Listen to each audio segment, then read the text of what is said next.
অনুপ্রবেশের পর ভারতে বসবাস, খড়িবাড়ি থেকে জালে 3 বাংলাদেশি। আর একবার আপনাদের জানাই, অনুপ্রবেশের পর ভারতে বসবাস, খড়িবাড়ি থেকে জালে 3 বাংলাদেশি। পুলিশের জালে বাবা সহ 2 ছেলে। ধৃতদের কাছ থেকে উদ্ধার হয়েছে ভারতীয় পরিচয়পত্র। প্রথমে অনুপ্রবেশ আর তারপর ভারতে বসবাস, খড়িবাড়ি থেকে জালে 3 বাংলাদেশি। পুলিশের জালে বাবা সহ 2 ছেলে। ধৃতদের কাছ থেকে উদ্ধার হয়েছে ভারতীয় পরিচয়পত্র।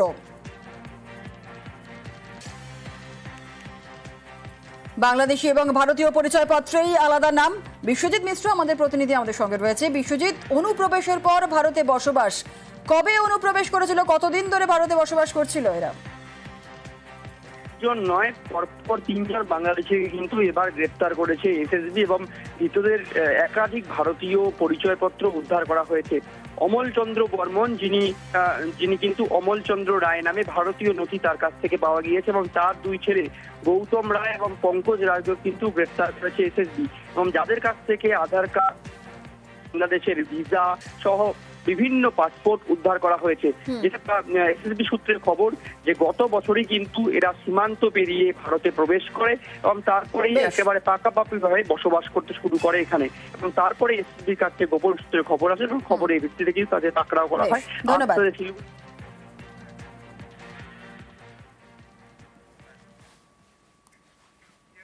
আসছি পরবর্তী খবরে। মাস 2 আগে বর্ষায় ভয়ঙ্কর শিলাবতী, জলের তোড়ে ভেঙে যায় কাঠের সেতু। তখন থেকেই দুপারের বাসিন্দাদের যোগাযোগ বিচ্ছিন্ন। আর এই সমস্যা মেটাতে নতুন কাঠের সেতু তৈরি করছে চন্দ্রকোনা 2 নম্বর ব্লক প্রশাসন। এর জন্য বরাদ্দ করা হয়েছে 15 লক্ষ টাকা।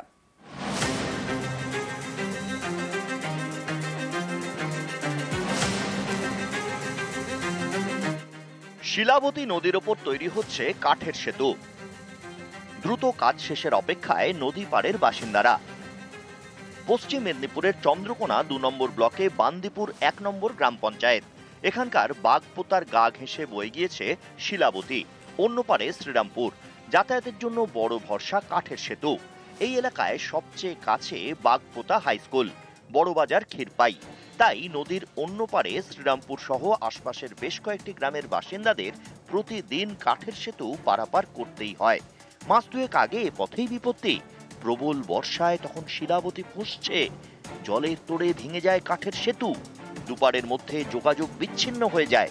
সমস্যায় পড়ে বাগপোতা হাই স্কুলের পড়ুয়ারা। এরই মধ্যে চলে ঝুঁকির নদী পারাপার। এই সমস্যা মেটাতে উদ্যোগ নেয় চন্দ্রকোনা 2 নম্বর ব্লক প্রশাসন। সেই মতো নতুন কাঠের সেতু তৈরির কাজ শুরু হয়েছে। বরাদ্দ করা হয়েছে 15 লক্ষ টাকা। সমস্যা গোটাটাই, ওপারের লোক এদিকে চাষবাস হয়, তারা আসতে পারেনি, স্কুলের পড়ুয়ারা আসতে পারেনি, আমরা তো বেরোতেই পারিনি। ছোট ডিঙি করে কোনো রকমে যাতায়াত হতো, যাতায়াতে প্রচুর সমস্যা। এখন এই কাজ শুরু হয়েছে, বিডিও সাহেবের উদ্যোগে কাজ শুরু হয়েছে। গ্রামের মানুষ খুবই খুশি, আমরা অত্যন্ত খুশি। কাজ চলছে, আজ 10-12 দিন হচ্ছে কাজ চলছে। প্রথম বন্যায় 20 জুন হবে সম্ভবত, 20 জুনের বন্যাতে ওটা ভেঙে গেছিলো। তারপর থেকে ওই প্রান্তের ছেলেমেয়েদের মানে পুরো বিচ্ছিন্ন হওয়ার কারণে তারা আসতে পারেনি। তারা একাডেমিক্যালি বেশ সাফার করেছে। এমতো অবস্থায় বিডিও সাহেব আমাদেরকে কথা দিয়েছিলেন যে তিনি ব্রিজটা যত তাড়াতাড়ি পারবেন রিপেয়ার করে দেবেন, যাতে স্কুলের বাচ্চাদের কোনো অসুবিধে না হয়। এটা শুরু হয়েছে, আমরা অত্যন্ত খুশি।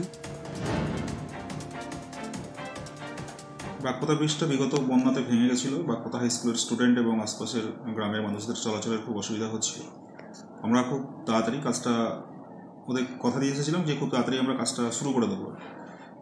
টেন্ডার করেছি, টেন্ডার করে কাজ শুরু হয়ে গেছে। আশা করা যায় 15 থেকে 20 দিনের মধ্যে আমরা ব্রিজটা কমপ্লিট করে দিতে পারবো, যাতে করে বাগপোতা হাই স্কুলের স্টুডেন্ট এবং আশেপাশের মানুষদের চলাচলের সুবিধা।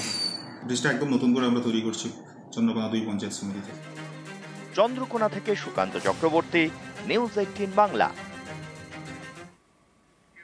অবশেষে বানারহাটে খাঁচাবন্দি চিতাবাঘ। এই চিতাবাঘের ভয়, শিশুদের খাঁচায় রেখে কাজে যেতেন চা বাগানের কর্মীরা।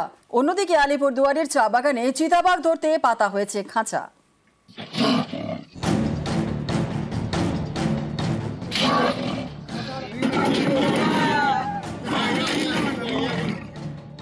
চা বাগানে চিতাবাঘের ভয়, সন্তানদের খাঁচায় রেখে কাজে চা শ্রমিকরা। সেই চিতাবাঘই এবার খাঁচাবন্দি। জলপাইগুড়ি বানারহাট ব্লকে কলাবাড়ি চা বাগান। গত 27 আগস্ট এই বাগান সংলগ্ন এলাকায় হানা দেয় চিতাবাঘ। প্রাণ যায় এক শিশুর। এরপরেই এলাকায় ছড়ায় আতঙ্ক।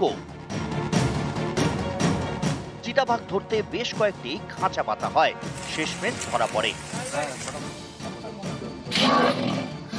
কন্টিনিউয়াস নজর রাখছিলাম, খাঁচা পাতা ছিল। আজকে ভোরবেলা আমরা এই ব্যাপারটা ক্যাপচার করতে সক্ষম হয়েছি।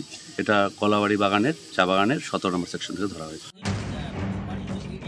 ডুয়ার্সের চা বাগানে বাড়ছে চিতাবাঘ আতঙ্ক। এ নিয়ে বাসিন্দাদের সচেতন করতে উদ্যোগ নিয়েছে বন দপ্তর। চলছে শিবির। চিতাবাঘ এলাকায় ঢুকলে কি করা উচিত আর কি করা উচিত নয়, এই সব বোঝানো হচ্ছে। আমরা এখানে একটা অ্যাওয়ারনেস মিটিং করলাম যে লেপার্ডকে যদি দেখা যায় এবং লেপার্ডকে কিভাবে আমাদের লেপার্ডের হাত থেকে বাঁচতে হবে, নিজেদের বাড়ির বাচ্চাদেরকে কিভাবে বাঁচাতে হবে। তো সেই টেকনিকগুলো কিছু টেকনিক এদেরকে বলা হলো এবং এনারা শুনলেন এবং ওরা রাজি হলেন এই টেকনিকগুলো ফলো করার জন্য। আলিপুরদুয়ারে কোহিনুর চা বাগান, এখানেও চিতাবাঘের আতঙ্ক।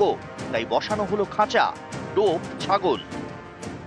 এই এরিয়ায় কিছুদিন যাবতই প্রত্যেক দিন একটা করে গরু মারা হচ্ছে, মানে বাঘের দ্বারা। আমারও এর আগেও 2টা গরু চিতাবাঘে ধরেছে। অনেকে কেউ নাকি লক্ষ্য করেছে, কেউ নাকি দেখেছেও। আলিপুরদুয়ারে গেরগান্ডা চা বাগান, এখানেও চিতাবাঘের ভয়। তাকে ধরতে খাঁচা পাতে বন দপ্তর। শেষমেশ খাঁচায় ধরা পড়ে চিতাবাঘ। প্রাথমিক চিকিৎসার পর তাকে জঙ্গলে ছেড়ে দেওয়া হয়। জলপাইগুড়ি থেকে রকি চৌধুরী এবং আলিপুরদুয়ার থেকে রাজকুমার কর্মকার, নিউজ 18 বাংলা। আর এবার একটু একটা মন ভালো করা ছবি আপনাদের দেখাবো। ভোরের আলোয় কাঞ্চন দর্শন। চোখ খুলতেই শিলিগুড়ি থেকে ঘুমন্ত বুদ্ধ দেখা। শিলিগুড়ি থেকে দেখা মিলেছে কাঞ্চনজঙ্ঘার। খুশি পর্যটকরা।